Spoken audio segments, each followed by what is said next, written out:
My screen is visible? Yes, ma'am. Okay.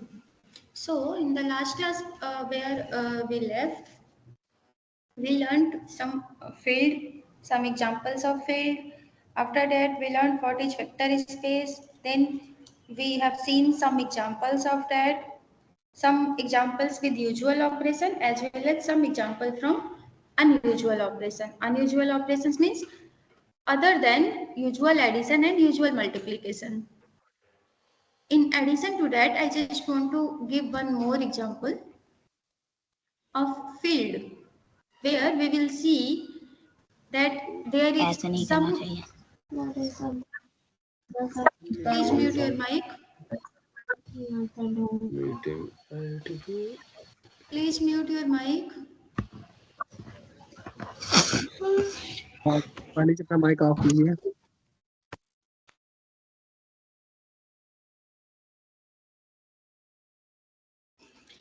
In that, I will just define one operation.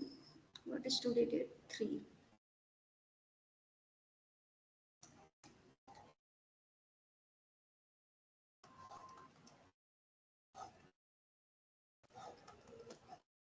Modulo operation. Have anybody of you heard about that? Modulo plus and modulo multiplication?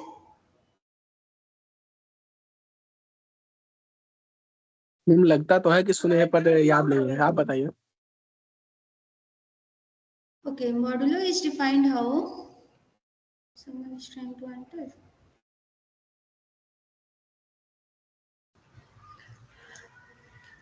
No ma'am, नहीं सुना इसके बारे में. Okay, कोई बात नहीं, हम बताते हैं. जैसे मान लीजिए हमने लिया सेट V, ठीक है, और हमने कोई एक प्राइम नंबर P चूज किया.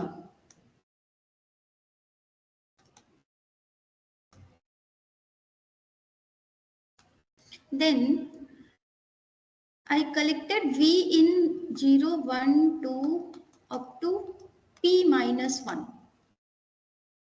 ठीक है, इसके रिस्पेक्ट में फिर हमने एक सेट लिया F क्योंकि हमें फील्ड चाहिए. फील्ड को हमने R लिया क्योंकि हमारा सेट ऑफ V जो है वो इंटीजर्स है, some part of integers. Then modulo plus is defined how? Modulo plus from V cross V to define from V cross V to V is defined how? X plus modulo P Y is equal to X plus Y remainder of X plus Y whenever it is divided by P. This symbol represent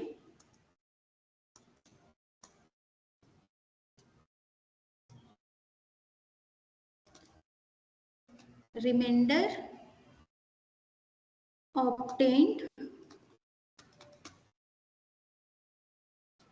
when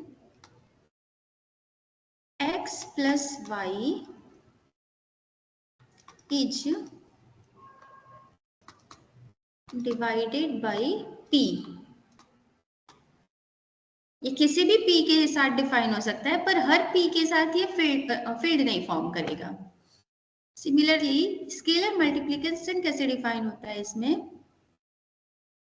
from F cross V to V, sorry field हमें prove करना है ना. Okay,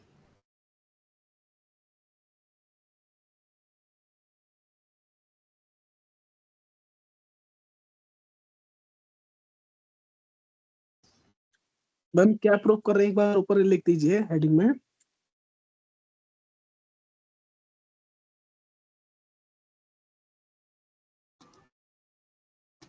लिख रहे हैं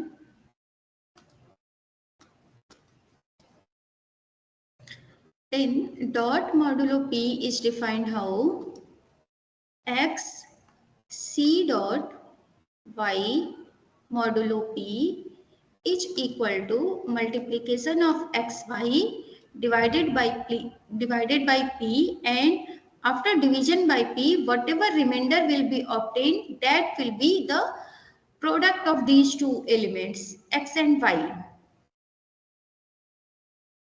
I will just give example. From that, the operation will be clear to you. Remainder obtained when xy is divided by P.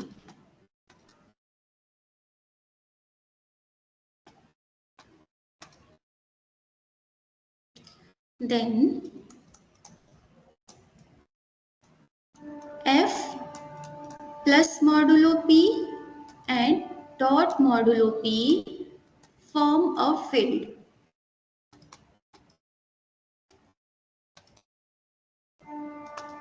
This is your homework. You will try to prove. जब नहीं होगा तो बताइएगा. उसके पहले हम थोड़ा explain कर देते हैं कि ये ऑपरेशंस आपको करने कैसे हैं. For the sake, suppose I took P is equal to 3. Then our F will be what? See, जब हमारा P कोई भी प्राइम था तो F जो था वो 0 से P minus 1 तक जा रहा था. So what will be in this case? F 0, 1, 2, 3 minus 1, 2 ही होगा ना? Yes, ma'am. And this with respect to this 3 plus modulo 3 and dot modulo 3 form a field.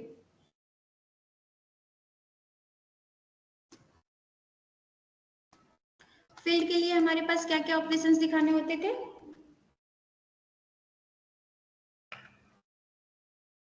जल्दी जल्दी बताइए.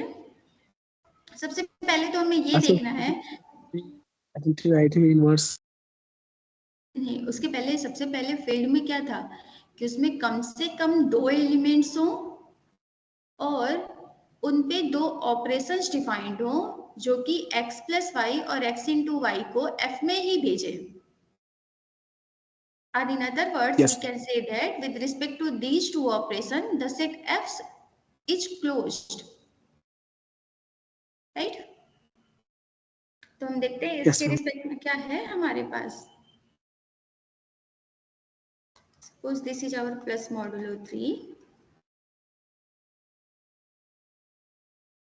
0, 1, 2, 0, 1, 2. तो अगर हम 0 से 0 को ऐड करें तो कितना होगा? 0 plus 0 0 0 plus modulo 3 0 is equal to 0 plus 0 divided by 3. तो 0 प्लस 0 डिवाइडेड बाई 3 0 ही होगा, है ना? Yes. 0 प्लस 1 1 होगा. 1 3 से 1 को डिवाइड करेंगे तो रिमाइंडर कितना बचेगा?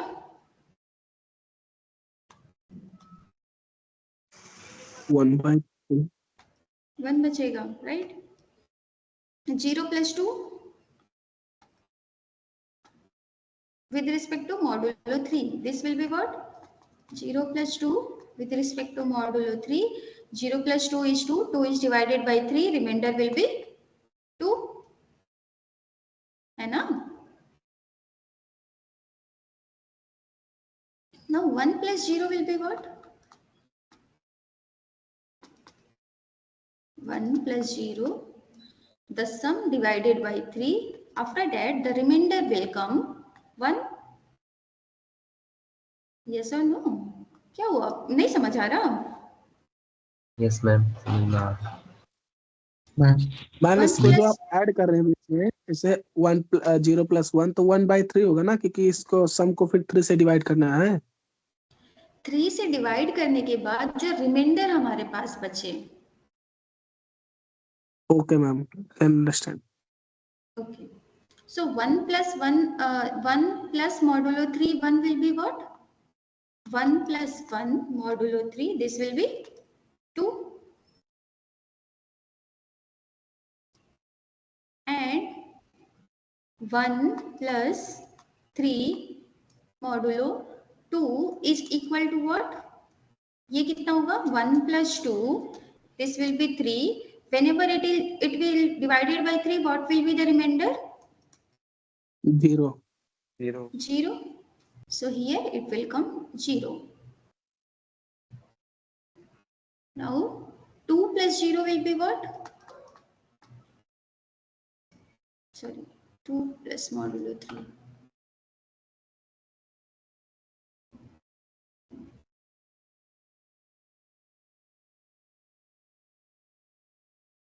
Two plus modulo 3, 0 will be what? 2 plus 0. Sum will be what? 2. Whenever 2 is divided by 3, what will be the remainder? 2 ही होगा ना? 2 Yes, plus ma'am. 3 modulo 1 is equal to what? Yes, ma'am. 2 plus 1 divided by 3. 2 plus 1 is equal to 3. 3 is divided by 3. Then what will be the remainder? 0. 0. So here it will come 0. And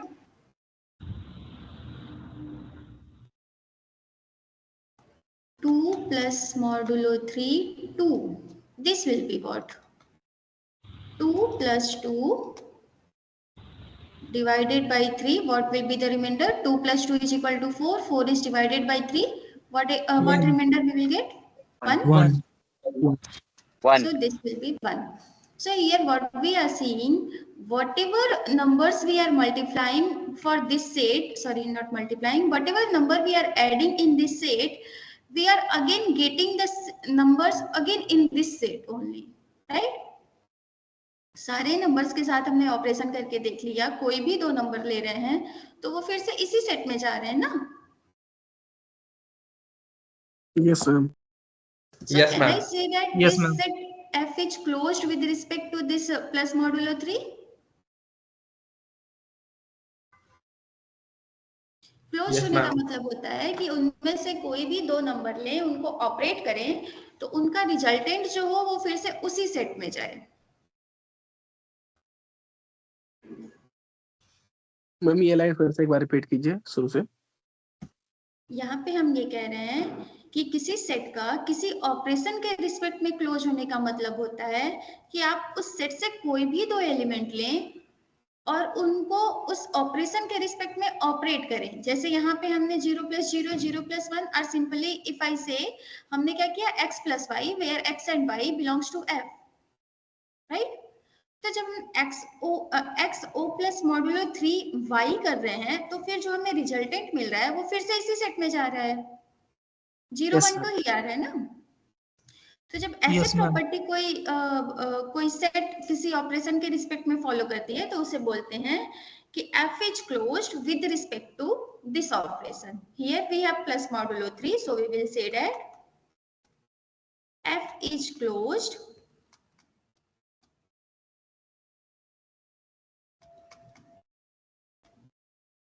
with respect to plus modulo 3. Correct? What will happen whenever we will take dot product, scalar product? Plus modulo, sorry, dot modulo 3, 0, 1, 2, 0, 1, 2.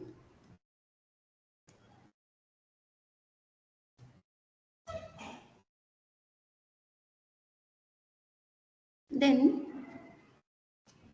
0 dot modulo 3, 0 will be what? 0 into 0 divided by 3 and the remainder what we will obtain? 0 into 0 is equal to? 0. 0. And whenever we will divide 0 by 3, what remainder we will get? 0. 0. 0. Yes, 0 ma'am. into modulo 3, 1 is equal to 0 into 1. divided by 3, what remainder we will obtain? 0 into 1 again 0, और 0 को 3 0 से divide किया तो 0 मिल जाएगा. 0 Similarly 0 into 2 will be what?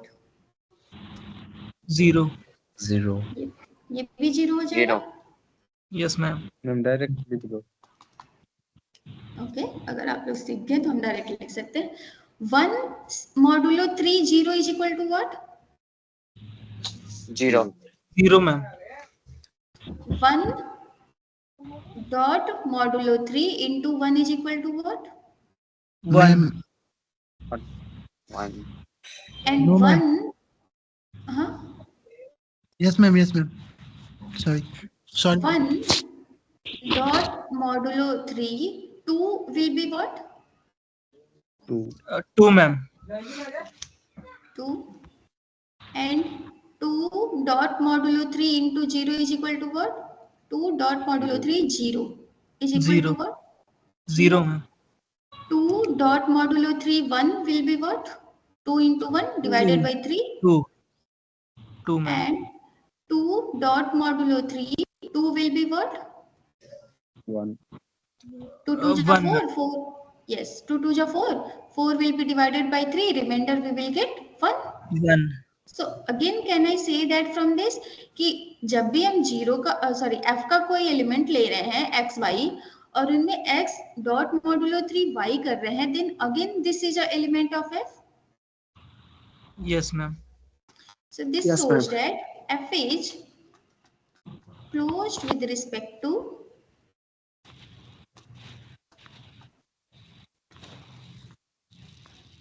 Dot modulo 3 right.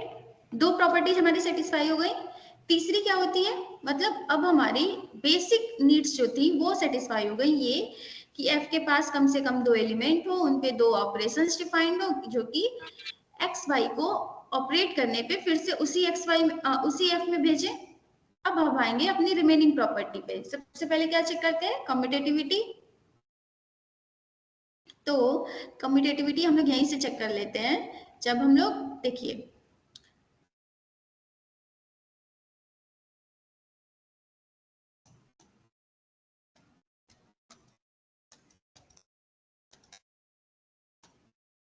Commutativity में हमें क्या करना होता है, x plus modulo 3 y is equal to y plus modulo 3 x होना चाहिए, राइट.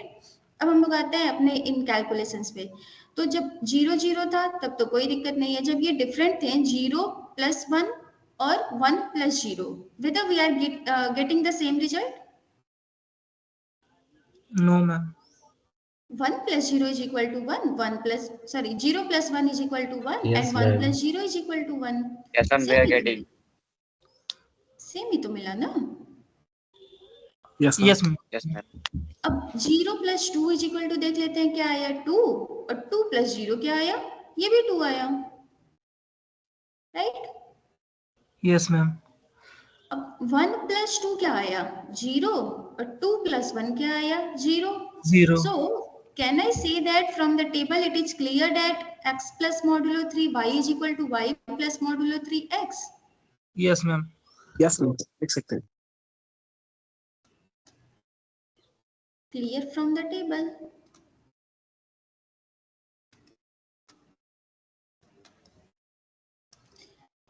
डॉट वाले में कम्यूटेटिविटी होल्ड हो रही है. 0 into 0 0, 0 into 1 0 and 1 into 0 is also 0. 1 into 2 is equal to 2 and 2 into 1 is also equal to 2 and 2 into 0 is equal to 0 into 2. मिल रहा है, symmetricity यहाँ पे मिल रही है, commutativity. yes ma'am Yes, ma'am. And x plus modulo 3 dot modulo 3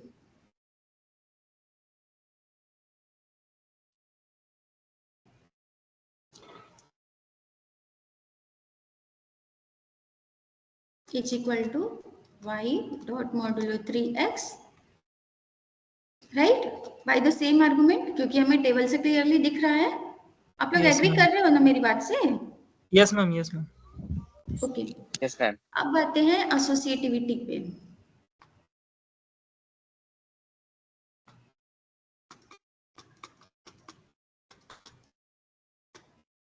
associativity में हमें क्या दिखाना होता है, x plus modulo 3y and then whole plus modulo 3z. Okay, this we have to show. This will be equal to x plus modulo 3y plus modulo 3 in z. ये y है।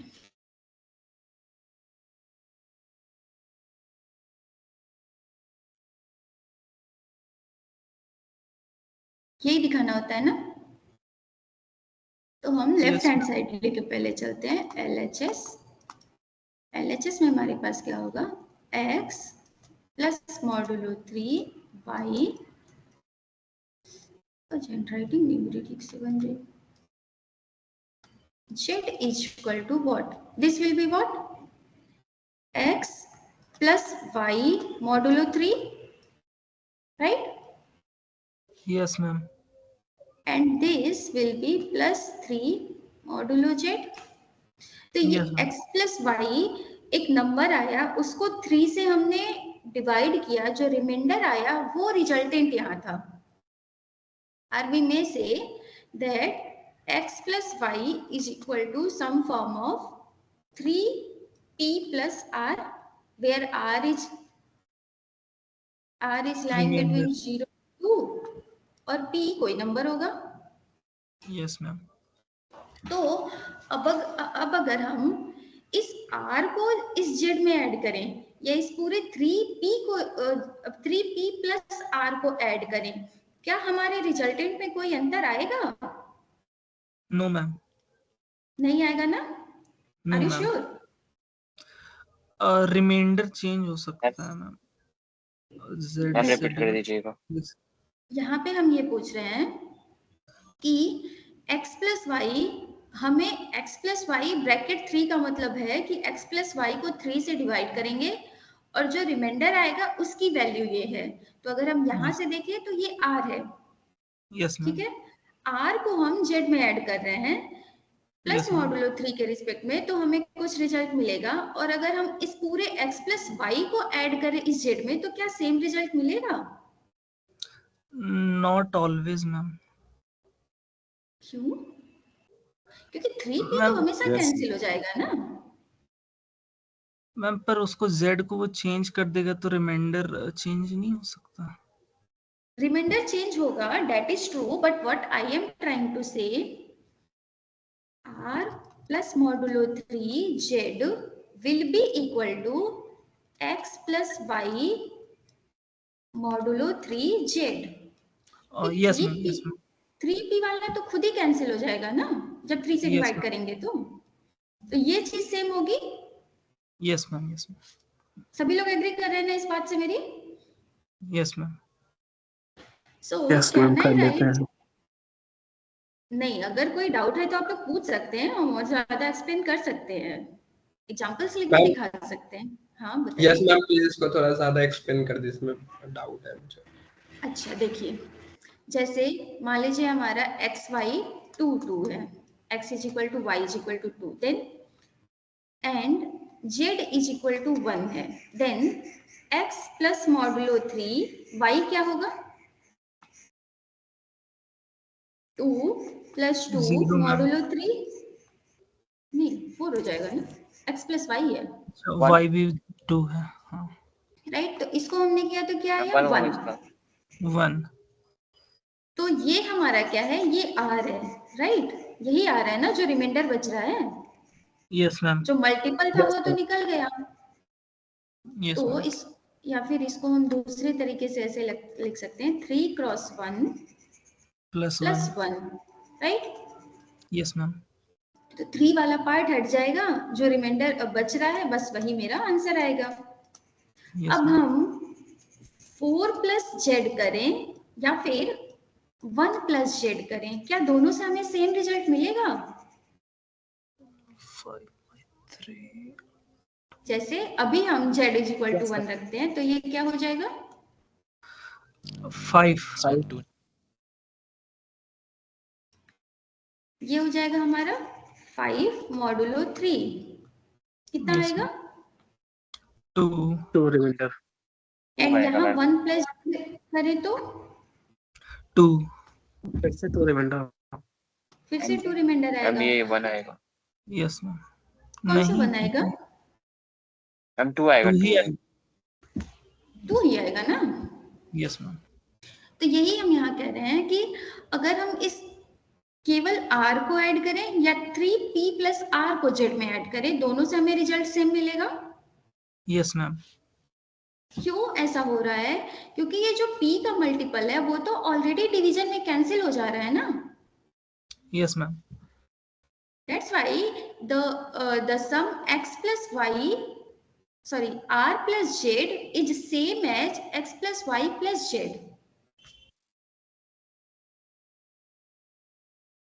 आप लोग समझ रहे हो? Yes ma'am. Okay, so can I write this one as x plus y plus z modulo 3? Yes ma'am we can write We can write. और यहाँ पे अब ये x y z सब इंटीजर्स हैं। इंटीजर्स हम लोग जानते हैं कि एसोसिएटिव होते हैं, तो क्या इसको हम ये लिख सकते हैं x plus y plus z modulo 3 yes ma'am. लिख सकते हैं। अब हम इस 3 को क्या वापस अपने मॉडुलो 3 वाले ऑपरेशन में ले जा सकते हैं? यस As- मैम, डिस्ट्रीब्यूट कर सकते हैं।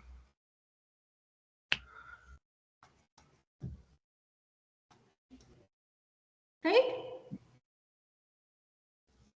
सही है? Ma'am what if we think it like कि x प्लस जो मॉड्यूलो 3 है उसको हम बाई में अगर ले लें, मतलब इनटू में 1/3, तो 1/3 को कॉमन लेके भी ये कर सकते हैं मैम। 1/3 को कॉमन क्यों? जैसे 3 से डिवाइड कर रहे हैं ना मैम, तो 3 से डिवाइड करने को मल्टीप्लाई बाय 1/3 भी बोल सकते हैं। और जब एडिशन में कुछ भी दोनों टर्म में कॉमन रहता है तो उसको कॉमन ले सकते हैं निकाल के, तो उस तरह भी कर सकते हैं मैम। आप एक बार फिर से रिपीट करिए अपनी बात। मैम जैसे x प्लस मॉड्यूलो 3y है और प्लस मॉड्यूलो 3z है, तो वहां पे x plus y by 3 plus z by 3 ऐसे कर सकते हैं। और फिर दोनों में 1/3 है तो उसको कॉमन ले लेंगे, तो 1/3 into x plus y plus z, और फिर वहां पे उसको x plus y plus z कर देंगे, और वहां पे फिर 1/3 को सब में डिस्ट्रीब्यूट कर देंगे। तो ऐसे डिस्ट्रीब्यूट इन सम सेंस हम वही तो कर रहे हैं ना। जैसे देखिए यहाँ पे क्या था, जब हमने यहाँ पे किया, बेसिकली ये जो ऑपरेशन है उसमें हम मल्टीप्लीकेशन नहीं लिख सकते 1/3 से, क्योंकि ये जो ऑपरेशन है वो खुद ही स्पेसिफिकली डिजाइंड है। इसका मतलब भी होता है कि जब हम सम को उस 3 से डिवाइड करेंगे तो जो भी रिजल्टेंट आएगा वो उसकी वैल्यू है। आप इन बिटवीन कैलकुलेशन पर्पज अपना उससे कर सकते हैं, बट ऐसे इसमें लिखना सही नहीं है। Okay ma'am. यस मैम, मैं अभी कॉपी में कर ही रहा था तो पता चला हाँ वो लास्ट वाला 3 दोनों को डिवाइड कर रहा है, इसलिए नहीं हो पाएगा। Yes ma'am. राइट? ओके, सो x प्लस, यहाँ पे एसोसिएटिविटी प्रॉपर्टी ऑफ इंटीजर्स से रियल नंबर से हम लोग ये चीजें लिख सकते हैं ना, और फिर इसको हम लोग ये लिख सकते हैं by using the same thing, जैसे ये था r प्लस जेड और x plus y plus z. Yes ma'am लिख सकते हैं यस मैम, सेम है। अब इस वाले को भी हम प्लस मॉडुलो 3 में लिख सकते हैं yes by ma'am. using our arithmetic. So what we are seeing, x plus modulo 3 y plus modulo 3 z is equal to RHS. Yes ma'am. So associativity with respect to addition is fulfilled. Yes ma'am. Okay. Now with respect to multiplication, it will be what? X plus dot 3y, sorry, c dot 3z will be what? X y modulo 3 into z. Am I right? Yes ma'am. अब फिर से यहाँ पे हम यही करेंगे, x Y कोई एक नंबर आएगा 3p प्लस r टाइप का, यस है ना? मैम, यस तो ma'am, 3p plus r type का नंबर आएगा। अब हम इसमें z से मल्टीप्लाई कर रहे हैं, राइट? तो यस फर्स्ट मैम, वाला मल्टीप्लाई होगा तो क्या देगा? 3pz 3pz plus plus rz, rz, right? Yes ma'am, अब जब 3 से डिवाइड करेंगे तो ये पोर्शन ऑलरेडी कैंसिल हो जाएगा। Yes ma'am, So whenever we are taking modulo 3, can I, whenever, जगह कम हो गई यहाँ पे, so ओके यहाँ से यहाँ आते हैं, तो क्या हम एक्स वाई मॉडुलो 3 को एक्स वाई जेड मॉडुलो 3 लिख सकते हैं? ये जेड अंदर जाके 3 सबके बाहर आ सकता है, यस मैम, जाएगा यस मैम, सेम? मैम हाँ मैम ये एक्स वाई बताइए। मॉड्यूलो 3 को हम लोग जब ये कर मतलब ऑपरेट करें तो 3p प्लस r क्यों आ रहा है? r 3p वो प्लस 3p वो प्लस कोई r भी हम नंबर, देखिए, ये एक p जो होगा वो आपके इनके सम के ऊपर डिपेंड करेगा। हमें ये जो एक्स वाई ब्रैकेट 3 है, ये हमें बस ये r देगा, जो इसमें p का मल्टीपल रहेगा उसे वो निकाल देगा। ये p आपका 0 1 2 3 4 कुछ भी हो सकता है, राइट? जैसे यहाँ पे देखिए, जब 2 + 2 हमने किया था तो क्या आया था? 2 + 2 = 4, 3 4 into आया 1 था। plus 1, तो उस 4 को हम क्या लिख पाए थे? 3 3 into into 1 1 plus 1. This becomes 4 modulo 3 and this becomes 3 into 1 plus 1.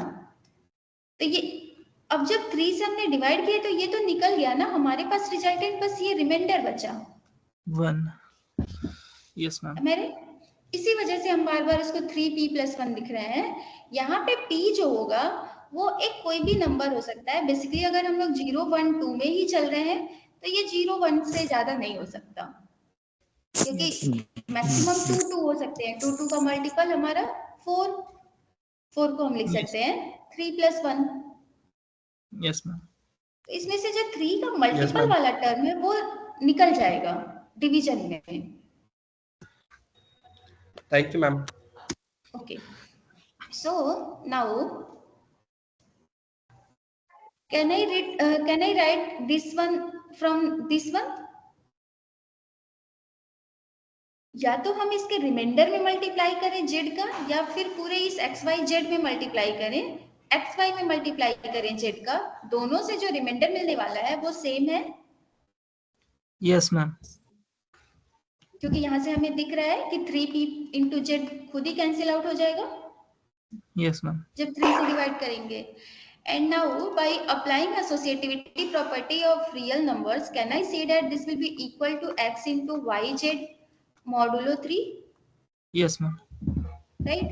And now we can distribute this and we can write this one as y plus modulo 3z, right?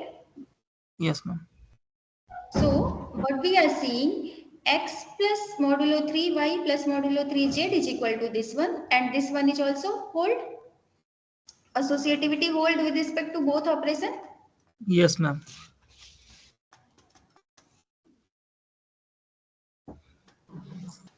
Next property क्या होती है? Distribute नहीं, identity, identity की existence होती है दोनों के respect में। आइडेंटिटी की प्रॉपर्टी क्या होती है कि उसे किसी नंबर में ऐड करें तो फिर से हमें वही नंबर मिले, यस प्लस मैम, के रिस्पेक्ट में, और मल्टीप्लिकेशन के रिस्पेक्ट में उससे मल्टीप्लिकेशन पे वही नंबर मिले। तो अपने टेबल में आते हैं, क्या हमें कोई रो ऐसी दिख रही है जिसको हम उसमें ऐड कर रहे हैं किसी और नंबर से तो सेम नंबर मिल रहा है? यस मैम, 0 वाला रो, 0। तो यहाँ से क्या हम ये क्लेम कर सकते हैं कि 0 is our additive identity? Yes ma'am, what about multiplication? 1 वाला रो मैम, 1 वाला row. So from table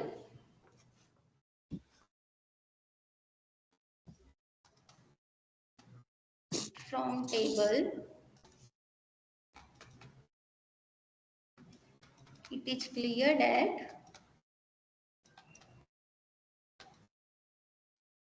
0 is the additive identity. And 1 is the multiplicative identity. Yes. And 1 is the multiplicative identity. ये दोनों condition fulfil हो गई. Next क्या बचता है? Inverse ma'am. Inverse बचता है. इनवर्स के लिए हमें प्रॉपर्टी क्या होती है कि x plus y equal to 0. x plus modulo 3 y is equal to 0 मिले, और मल्टीप्लिकेटिव के रिस्पेक्ट में अगर है तो modulo 3 y is equal to 1 मिले. यही Yes, ना? ma'am. अब Yes, फिर से ma'am. अपने टेबल में आते हैं, देखते हैं कि क्या 0 प्लस 0 यहाँ पे क्या है? 0. Yes, ma'am. 1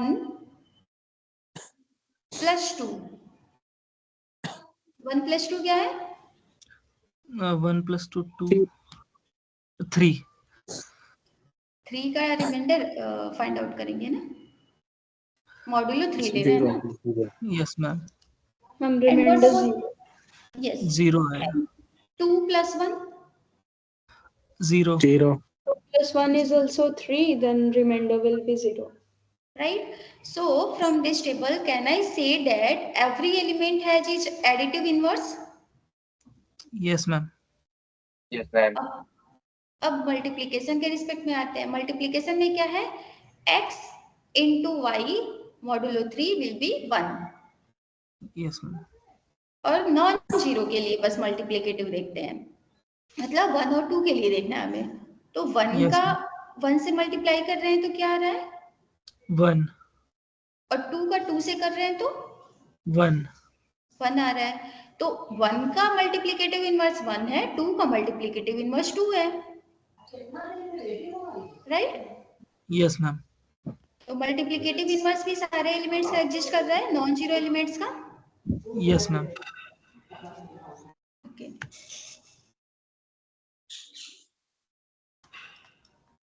From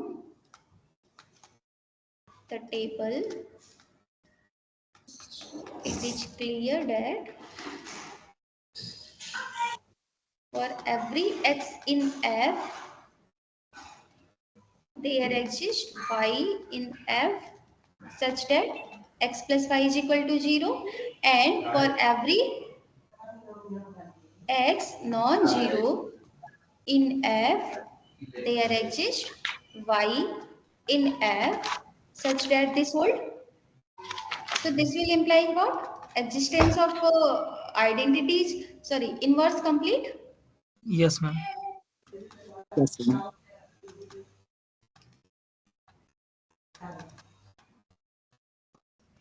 ma'am, Yes.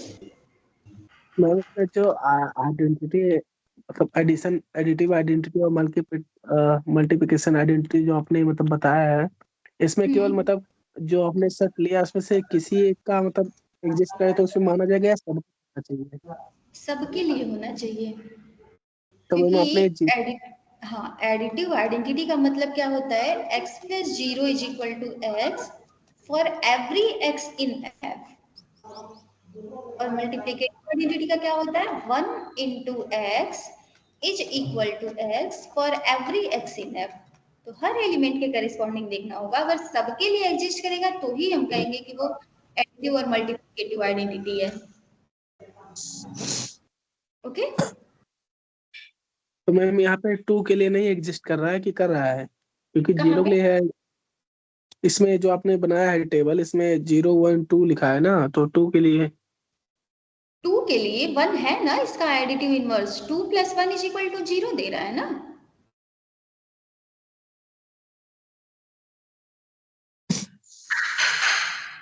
To plus 1 will be 3 divided by 3. Modulo will be remainder will be what? 0. तो 2 के लिए इसका एडिटिव इनवर्स 1 है ना. 3 से डिवाइड भी Yes, sir. करना है तो हाँ भाई समझ गए. ओके, आगे बढ़े. Yes ma'am. Yes ma'am. Ma'am एक क्वेश्चन और है मैम। हाँ बताइए। मैम ये आपने जो मॉडुलो पढ़ा बता रही है, इसमें कैसे क्या हो रहा है तो समझ, लेकिन मॉडुलो है क्या और क्यों हम लोग को पढ़ना ही है, थोड़ा बता दीजिए, थोड़ा कॉन्सेप्ट क्लियर रहेगा। आपके असाइनमेंट में इससे क्वेश्चन आने वाला है।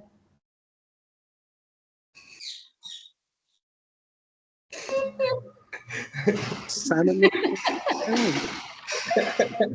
एक्चुअली हमने फील्ड किसी अनयूजुअल ऑपरेशन के साथ अभी तक नहीं बताया था ना। फील्ड यस हम लोगों ने मैम। जितने देखे थे सारे यूजुअल ऑपरेशंस के साथ देखे थे, Q R C Z, right. Yes sir. Vector space में हम लोगों ने देखा था एक अनयूजुअल ऑपरेशन, ये वाला लास्ट वाला, कि कुछ ऐसे ऑपरेशंस होते हैं जो यूजुअल नहीं होते हैं लेकिन फिर भी उसके रिस्पेक्ट में given set vector space form कर सकता है। तो हम बस यही कॉन्सेप्ट आप लोग का क्लियर करने के लिए एग्जांपल दे रहे हैं कि यहाँ भी फील्ड के रिस्पेक्ट में हमेशा यूजुअल एडिशन हो ये नेसेसरी नहीं है। कुछ ऑपरेशंस ऐसे डिफाइंड हैं जिनके साथ गिवन सेट फील्ड फॉर्म कर सकता है। तो नेसेसरी पार्ट इसमें ये है कि बस ये जो भी चीजें जो भी प्रॉपर्टीज डिफाइंड हैं वो सेटिस्फाई हो। अगर ये सारी की सारी सेटिस्फाई हो रही हैं तो given set with respect to given operations will form a field. Okay.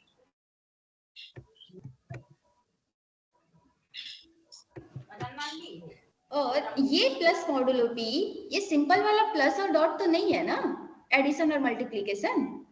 No ma'am. तो बस उसी का हम एक एग्जांपल दे रहे हैं। हाँ मैम क्लियर रहेगा, बताइए। ठीक है, तो हम लोगों ने कौन कौन सी प्रॉपर्टीज देख ली? X plus y, commutativity of addition, associativity of addition, existence of additive identity, existence of additive inverse, ये चारों हो यस गई। As well as commutativity of multiplication, associativity of multiplication, ये हो गई। Existence of multiplicative identity, existence of multiplicative inverse, ये भी दोनों हो गई। बचा क्या हमारे पास? Seventh one, distributivity. Distributive property, ये होल्ड हो रही है कि नहीं, अब ये देखना है हमें। Seventh property, let us see whether this will be or not. X plus modulo 3y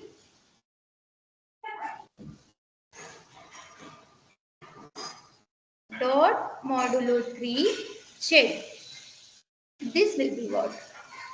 पहले ब्रैकेट टर्म को सॉल्व करते हैं। x plus y modulo 3 आएगा, राइट। Yes ma'am. अब जो भी रिजल्टेंट आएगा उसमें हम z का मल्टीप्लाई करेंगे। Yes ma'am. तो क्या, मॉड्यूलो 3। राइट, तो ये x प्लस वाई फिर से हमारा 3p प्लस आर फॉर्म का आएगा। Yes ma'am.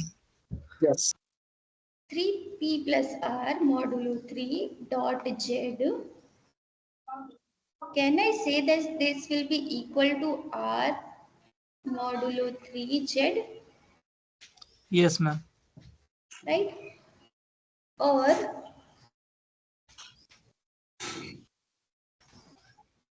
okay.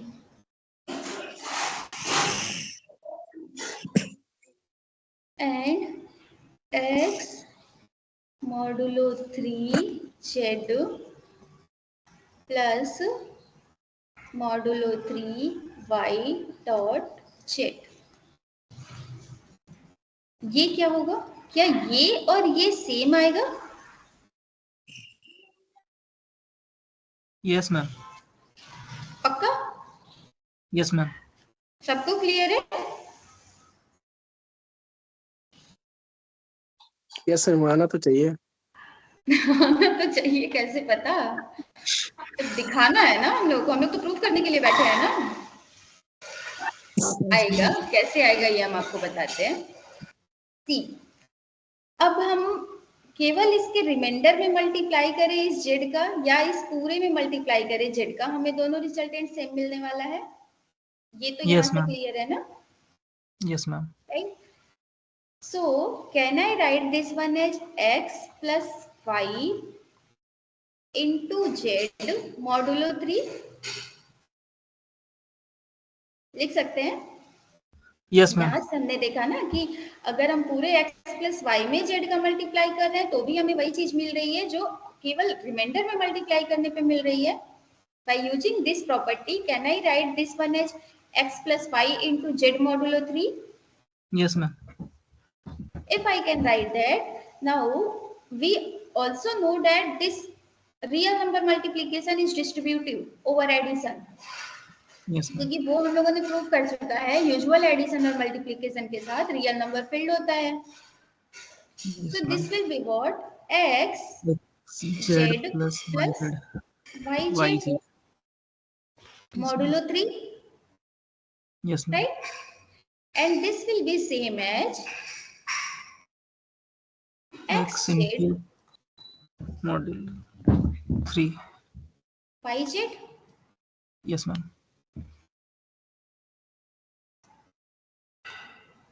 का whole modulo 3. Am I right? Yes ma'am. Yes अब इसको हम लोग लिख सकते हैं x dot modulo 3 z plus modulo 3 y dot modulo 3 modulo 3 Z. z, right? तो इससे क्या हम डिस्ट्रीब्यूटिविटी क्लेम कर सकते हैं? Yes ma'am. सिमिलरली ये राइट डिस्ट्रीब्यूटिव भी हो जाएगा और from there we will obtain x dot modulo 3 y plus modulo 3 z is equal to x dot modulo 3 y plus modulo 3 x dot modulo 3 z. Yes ma'am. And from this we can conclude that distributive f3 plus modulo 3 dot modulo 3 is a, क्या हो गया ये? Field हो गया ना? Yes ma'am. केवल distributive बची थी, डिस्ट्रीब्यूटिविटी हमने प्रूव कर दी, तो ये फील्ड हो गया ना पूरा। Yes ma'am.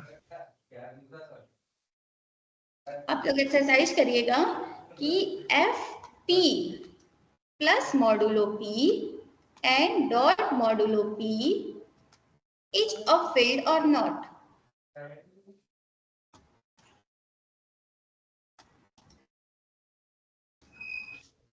Ma'am F P का एक एग्जांपल दे दीजिए तो। एफ पी का एग्जांपल हमने सबसे ऊपर लिखा था ना, ये मैंने चेक 0 से की कोई p भी प्राइम माइनस, तो इसको तो प्रूफ कर दिया ना मैम हमने। हमने तो बस 3 के लिए किया ना, यस मैम। हमने तो एक पर्टिकुलर प्रूफ किया ना। Yes ma'am. किसी भी प्राइम नंबर 3 या 7 पे करना है इसको? नहीं 3 और 7 पे नहीं करना है, आपको ये प्रूफ करना है कि F P plus modulo P dot modulo P के रिस्पेक्ट में फील्ड है या नहीं। अगर है तो क्या नेसेसरी हो रहा है कि पी प्राइम है, क्योंकि यहाँ अभी हमने कुछ स्पेसिफाई नहीं किया कि पी प्राइम है या नहीं। Yes ma'am. तो प्राइम और नॉन प्राइम के लिए आप लोग चूज करिएगा और फिर बताइएगा हमें कि ये फील्ड हो रहा है या नहीं। Okay ma'am. Okay ma'am. Ma'am P का वैल्यू एक प्राइम नंबर लेके चेक करना है और एक मतलब प्राइम नंबर नहीं लेके चेक करना है, यही आप कहना चाह रही हैं? एक कंपोजिट नंबर लेके चेक करना है कि क्या फील्ड होगा कि नहीं। तो उसके लिए आप लोग सिंपली F6 ले सकते हैं, इसको चेक कर सकते हैं ना कि ये फील्ड है कि नहीं। Yes ma'am. ठीक है, इसका जब आंसर आपको मिल जाए कि ये फील्ड है या नहीं, तब आप लोग इस P प्राइम के लिए जाइएगा कि क्या जब ये P प्राइम हो रहा है तब ये फील्ड हो रहा है कि नहीं। Yes ma'am. Okay, okay first exercise आपको ये करनी है कि F6 with modulo plus modulo 6 dot modulo 6 field है या नहीं, एंड देन आपको फाइंड आउट करना है कि FP for any prime P is field और नॉट इन जनरल। शाम को करके बताएंगे ना सब लोगों में। Will try ma'am. यस हो मैम, जाएगा, कोशिश करेंगे। इजी है। प्रॉपर्टीज देखिएगा, F6 में तो आप लोग ऐसे टेबल कंस्ट्रक्ट कर सकते हैं ना। Yes ma'am. यस मैम, नहीं, F6 फॉर थोड़ा ऑल सा प्राइम मैम, नंबर्स वाला थोड़ा। उसको इन जनरल लेके जनरल। चलिएगा। Yes ma'am. अच्छा ठीक है, अगर मैम ऐसा प्राइम है। हाँ। से कोशिश कर लेंगे एक बार। हम्म। अगर पी की वैल्यू हम लोग 7 रख के कोशिश करें तो मतलब ये चेक कर सकते हैं कि नहीं?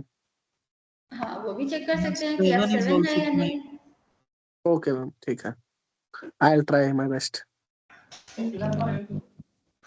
मैम आप 3 के लिए चेक किए? हाँ, 3 के लिए हमने किया। मैम वो भी सॉरी, आपकी आवाज ब्रेक हो रही है। ही इज सेइंग वो भी तो प्राइम नंबर है मैम। अरे तो फिर भी एक बार चेक कर लीजिएगा कि क्या आ रहा है। एक नंबर के लिए चेक कर, सारे प्राइम्स के लिए कंक्लूड नहीं कर सकते ना। Yes ma'am. अगर सेम ही आएगा तो रिवीजन एक बार हो जाएगा हम लोग का इसी बहाने। यस। ओके, इसके बाद हम लोग आते हैं अपनी बैक क्लास पे। हम लोग कहाँ थे? हम लोग वेक्टर स्पेस के एग्जांपल्स कंप्लीट कर चुके थे, प्रॉपर्टीज ऑफ वेक्टर स्पेस देख चुके थे। इन प्रॉपर्टीज में हम लोगों ने ये देखा था क्या कि इसके एप्लीकेशंस जो प्रीवियसली प्रूव्ड एग्जांपल्स हैं उन पे देखे थे क्या हम लोगों ने?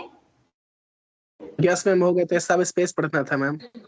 ओके, सो आते हैं सब स्पेस पे।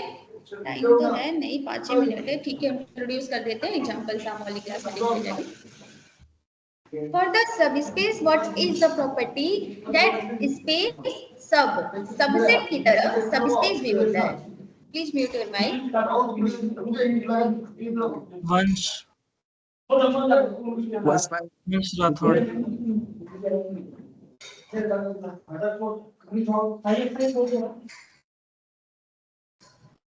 Okay, let V be any vector space, V over F be any vector space. यहाँ पे जब हमने माना कि वेक्टर स्पेस है तो हम ये अज्यूम कर रहे हैं इनहेरेंटली कि V F के रिस्पेक्ट में 2 ऑपरेशंस और F के रिस्पेक्ट F, क्योंकि ये F फील्ड होगा ना, तो इस F के रिस्पेक्ट में 2 ऑपरेशंस ऑलरेडी हैं जिनके रिस्पेक्ट में ये वेक्टर स्पेस फॉर्म कर रहा है। Clear? Means what? Whenever I am representing this V over F, this means what? V F plus dot and plus dot. जो भी नेसेसरी कंडीशंस है इनको वेक्टर स्पेस होने के लिए, वो सारी चीजें सेटिस्फाई हो रही हैं। In short, we are writing V over F. Okay? Okay ma'am. So let V over F be a vector space, then a subset W of V is called a subspace of V if this W itself a vector space with respect to the same operations and same field. मतलब ये V जिन operations के respect में vector space form किया था, उन्हीं operations के respect में ये W खुद में एक वेक्टर स्पेस हो, then we will call that, और साथ में ये W जो है इस V का एक सबसेट हो, in that case we will call this W over F is a subspace of V over F, right? Yes For ma'am. example, if I take, जैसे हमने C और R लिया था, C over C और R over R, right? तो क्या C over C, एक minute, इन दोनों को हम लोगों ने देखा था कि यूजुअल एडिशन या यूजुअल मल्टीप्लिकेशन के रिस्पेक्ट में वेक्टर स्पेस थे। तो क्या यहाँ पे Yes, हम कह सकते हैं कि R over R is a subspace of C over C? Yes or no? Yes ma'am. फिर से देखिए, अभी हमने क्या बोला कि जिस V का पहले तो सबसेट होना चाहिए W, यहाँ पे है, और ये W वेक्टर स्पेस फॉर्म करना चाहिए over the same field and same operations. तो यहाँ पे तो हमारा फील्ड R है और यहाँ पे C है, तो ये कैसे सब स्पेस होगा? यस मैम, एक रियल नंबर है, कॉम्प्लेक्स नंबर है, दोनों की प्रॉपर्टीज अलग हैं। तो ये सब स्पेस नहीं हुआ ना इसका, यस मैम, नहीं होगा। राइट? क्योंकि ये W सब स्पेस फॉर्म करना चाहिए सेम फील्ड के रिस्पेक्ट में।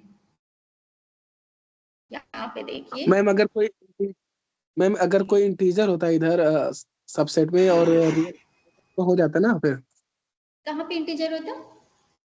जैसे R की जगह पे इंटीजर और C तो फिर इस R की जगह, जी, R की जगह इंटीजर होता तो और C की जगह R, मतलब रियल नंबर में तो इंटीजर आता है ना, हाँ, तो वहां पे फिर तो ये सबस्पेस बन जाता है फिर।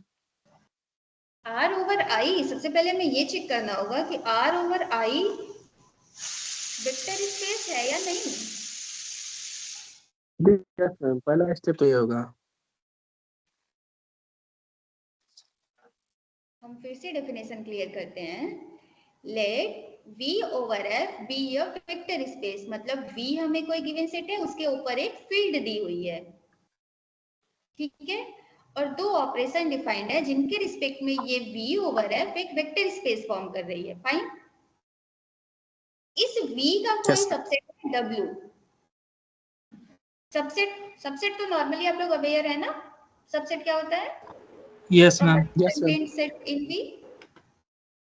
Then this W will be called a subspace of V if W is itself a vector space over the same field F with respect to the same operations, vector addition and scalar multiplication defined on V. समझ गया ma'am आप। Yes ma'am. Field भी same होनी चाहिए और operations भी same होने चाहिए। Then we will call this W is a subspace of V. Am I right? तो ये R ओवर I, अगर ये फील्ड फॉर्म, पहले तो ये I शायद फील्ड नहीं फॉर्म करेगा क्योंकि इसमें इनवर्स नहीं मिलेगा ना। Yes ma'am. नो मैम, नहीं मिलेगा। इंटीजर के लिए नहीं मिलेगा, तो ये वेक्टर स्पेस ही नहीं फॉर्म करेगा। जब ये फील्ड नहीं है तो इसके ऊपर ये फॉर्म करने का क्वेश्चन ही नहीं है। ये हमारा वेक्टर स्पेस सब स्पेस नहीं है। क्यों? क्योंकि दोनों की फील्ड अलग है। इन्हीं की जगह अगर हम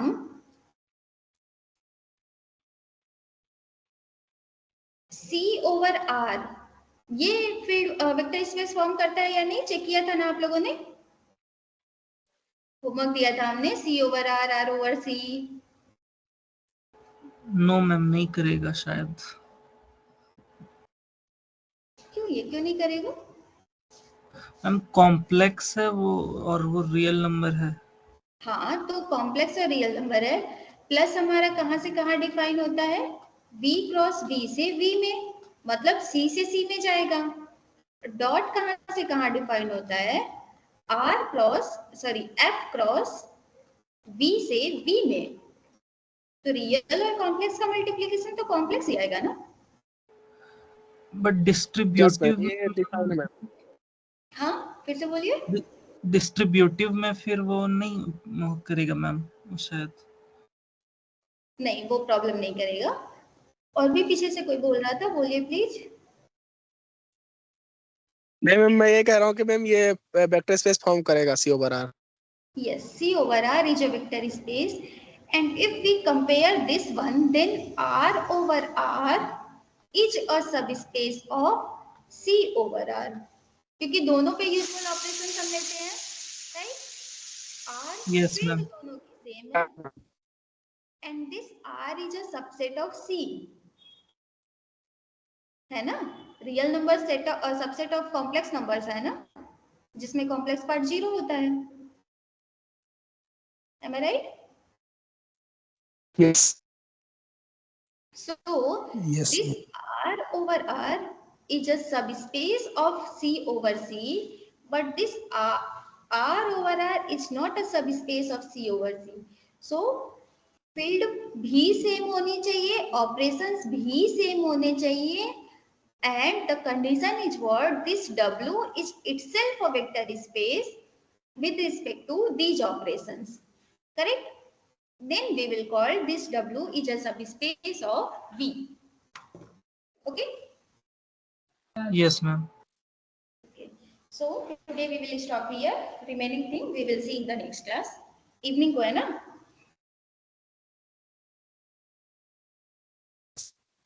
Okay? Thank you, Yes, ma'am. ma'am. Thank you, ma'am. ठीक है, आप लोग एक्सरसाइज